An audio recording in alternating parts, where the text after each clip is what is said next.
is your weekend edition of Instant Update on the coronavirus in New York City, March 22nd, 2020. Today, we will expand your briefing to no more than 30 minutes and spend time providing context on the situation in New York and across the globe. We will review the number of confirmed cases, review what transpired this week locally and nationally, learn about what's happening in the markets from our financial correspondent, speak to a Bay Area resident about his experiences, walk through some practical knowledge from CNN, and end on a lighter note with a clip from SNL's Weekend Update. This week, we saw the number of confirmed cases across the country grow exponentially. As of Sunday morning, we had 29,192 confirmed cases in the United States and 15,168 confirmed cases in New York City. That's up from just 269 confirmed cases in New York City 1 week ago. The top three most impacted states in the country are New York, Washington, and California. However, Washington and California have about 10% of the total cases we are seeing in New York. Governor Cuomo was quick to point out that New York has actually tested 61,000 people, far more than any state in the country, which is one reason we have so many positive cases.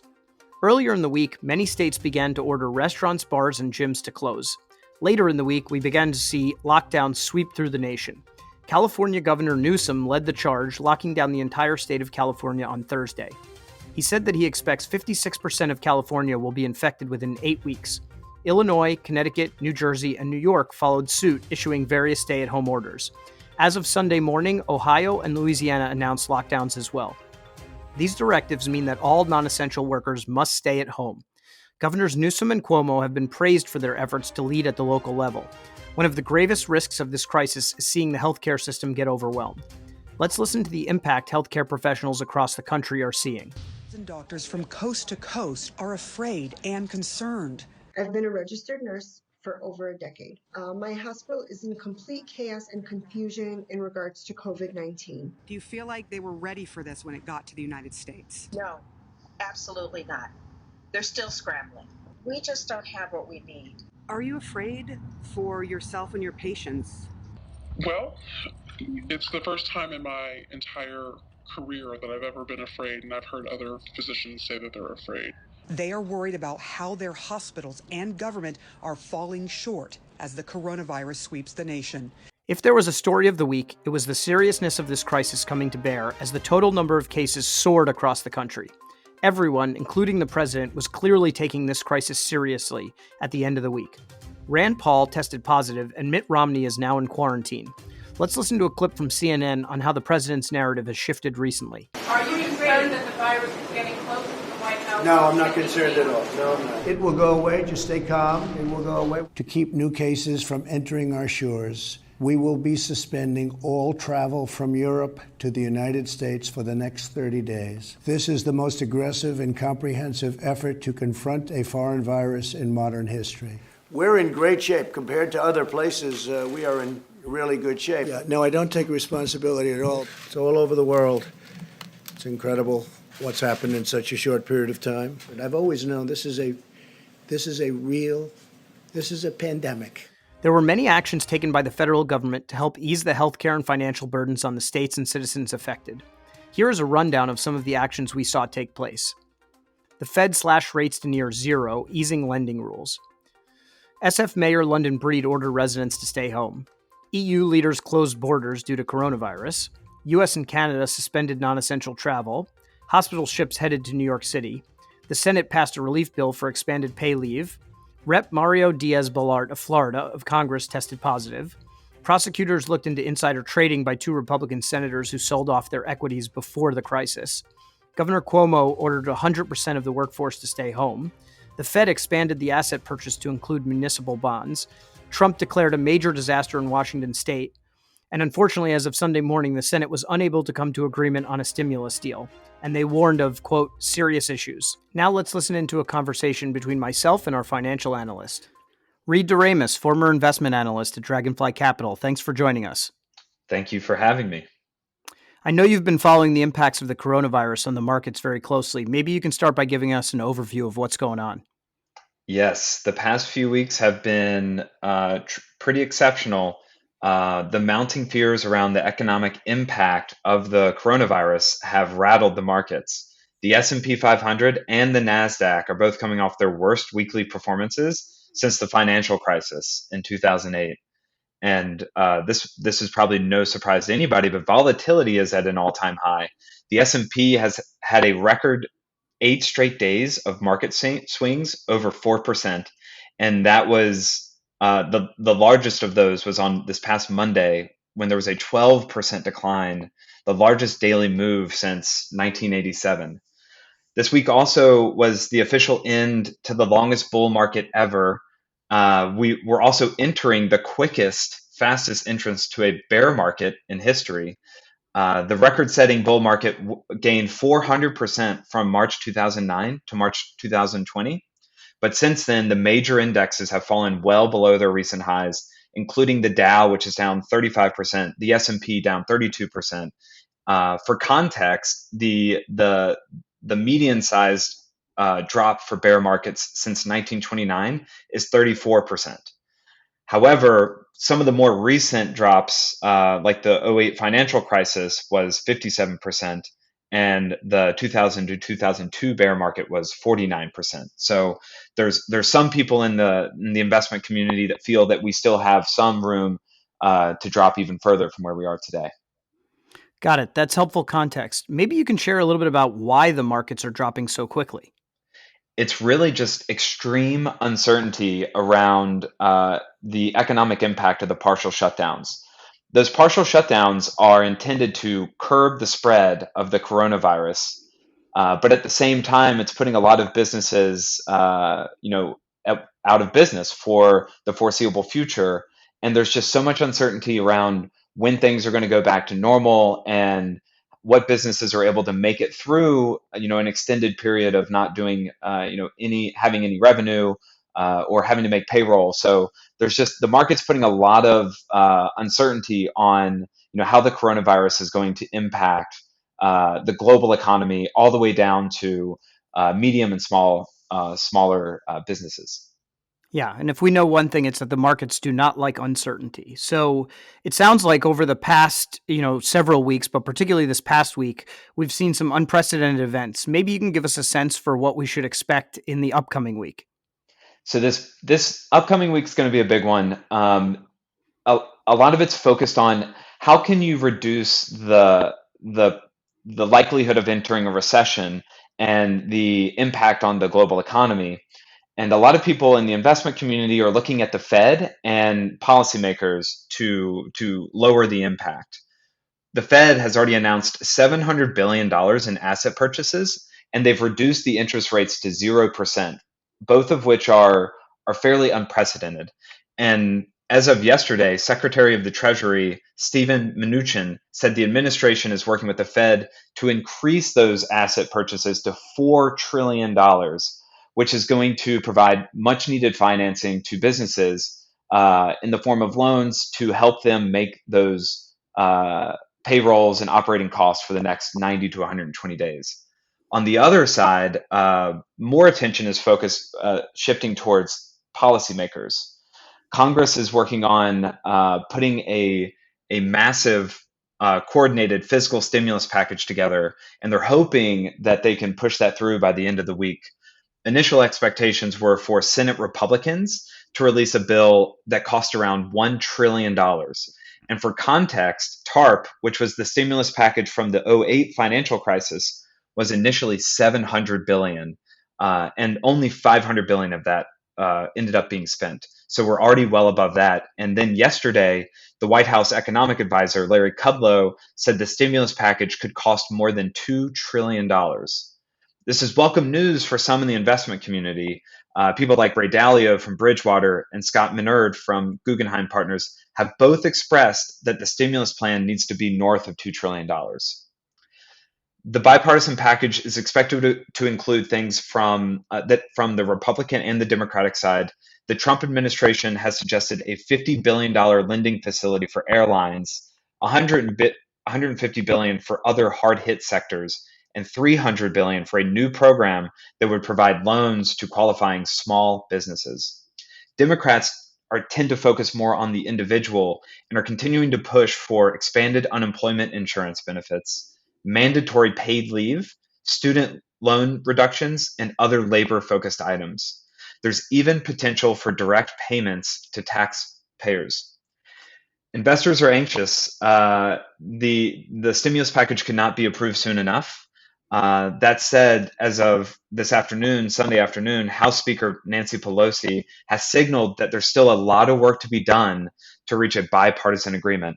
So I still think we're going to have a lot of turmoil and ups and downs in the upcoming week as the market kind of reacts to all the news coming out of Washington.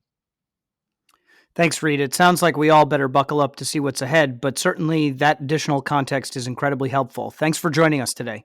Thank you for having me. Now I'd like to switch gears and bring in Kun Gao, who is uniquely positioned to share some insights on the effects of the coronavirus. Kun was one of the first people I knew to raise awareness about COVID-19. He has family in China, including one of his children until recently, so he saw the epidemic coming early. Kun is based in the Bay Area, which has been aggressive about confronting the outbreak. Kun, thanks for joining us. I'd like to start with what you initially saw and what gave you the sense that this was a pandemic versus an isolated incident in China. Thanks for having me on. Well, the world today is an infinitely smaller place. You can fly to China and back in 24 hours. The pace of globalization has pushed us to become incredibly interconnected. And this brings huge economic advantages, increases everyone's quality of life. But downsides like disease can also spread just as quickly or even quicker than before. China and parts of Asia have had to deal with a number of outbreaks in the past, including SARS, MERS. Major airports in Asia all check for temperatures for every inbound flight right on landing, and they've been doing this for years. After seeing the speed at which Wuhan was placed in total lockdown, building thousands of hospitals within days and weeks, shutdown of all non-essential businesses at the end of January for all of February, these are drastic measures that have never been taken before. And so it's clear that the Chinese were dealing with something the likes of which even they've never seen. And so couple that with how globally connected we are, the reactionary approach the world has taken, and it was only going to be a matter of time. Our first case was reported on January 21st in Washington. It seems pretty obvious in hindsight that behind every reported case, there's bound to be more, but we didn't approve widespread testing until beginning of March. And only beginning of last week have we really implemented shelter in place. Yeah, so you had reached out to me actually several weeks ago before most were talking about this, and you encouraged me to prepare. Can you share what you've done to be ready for something like this? Well, I think the most essential thing here is just to make sure you have the basics rounded out. So starting with the most essential, which I think is just a well-rounded out medicine cabinet. The coronavirus is going to tax our hospital system. So unless you're in a real ER emergency, it's really not advisable to go to hospitals because potentially you could be infected even if you weren't before. So having basic first aid kits, being able to handle most things at home by yourself instead of having to go to the hospital becomes much more important. Additionally, when we're all at home and sitting around and not getting enough sun or having a diet like mine that's mostly corn dogs and microwave burritos, you need to make sure you have your nutrition taken care of, which means having multivitamins, having fiber. And studies have shown that when people are shut in the winter more, there tends to be a deficiency of vitamin D, which potentially hurts our immune system's ability to attack viruses. So making sure you have the essentials, making sure you have plenty of soap to wash your hands, having detergent, trash bags, and obviously a well-stocked pantry is something you really need to have in place because a lot of times while you can go out, you probably don't want to. Thanks. And so when we were talking, you had initially suggested, in terms of the medicine cabinet, having ibuprofen, acetaminophen, and guaifenesin. But we've heard a shifting narrative on best home care if you're feeling cold or flu-like symptoms. Maybe you can help relay what the best protocol is today. Sure. So disclaimer, I'm not a doctor. So this is really my best judgment on the matter and based on some research. I think in general, though, if you don't need to take any medicine, you shouldn't. So if you come down with flu-like symptoms where your fever is below 103, it's actually better not to take anything. Stay hydrated, get plenty of rest, and let your body do the work. A fever is really your body's signal to kick your immune system into high gear and to create a less desirable condition for disease to thrive. However, if you have too high of a fever, you risk damaging your body, and that's where a drug like acetaminophen comes into play.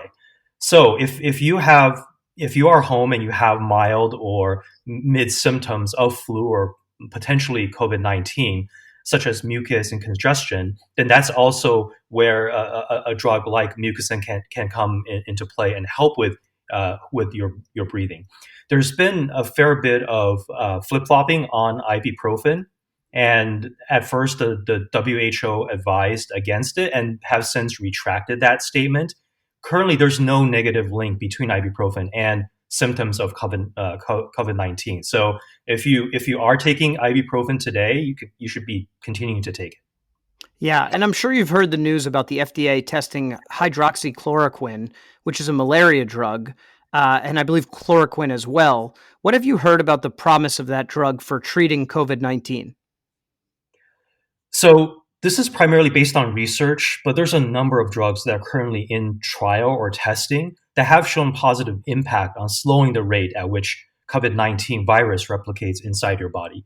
So to take a step back and to understand why this works and how COVID-19 affects your body and why it's so deadly, COVID-19 is a virus that carries a small instruction, and what it does is it hijacks some of your own cells in your respiratory tract.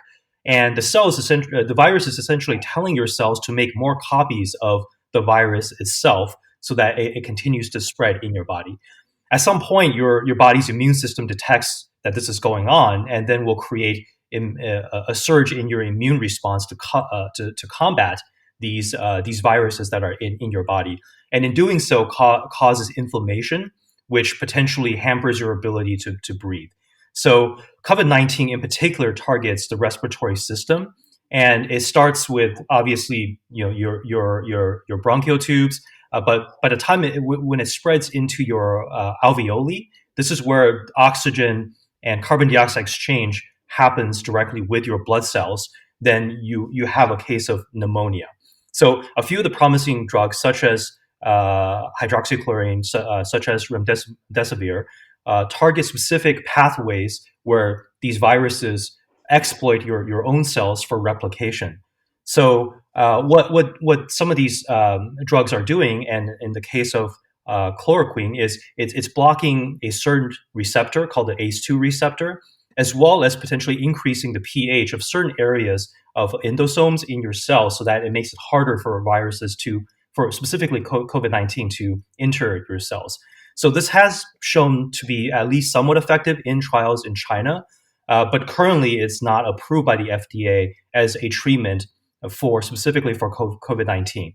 And at the moment, we just don't have enough data. We don't have any controlled studies, no controlled tests, so we don't really know. But I think as we're trialing these drugs and getting more data, we'll have a much better sense of exactly how effective these drugs will be. Got it. That's incredibly helpful. And I think, obviously we're all keeping our fingers crossed. Switching gears, can you give us a general sense of what life has been like for you in California? Yeah, I think since California has been fairly proactive and shelter in place, we've been living in shelter in place for about a week now. But coupled with the fact that the Bay Area has been at the forefront of remote work, whether it's people working remotely to do coding or to do meetings, it's actually, I would say, been a fairly moderated change. Everyone has already had some experience here working from home, working through online.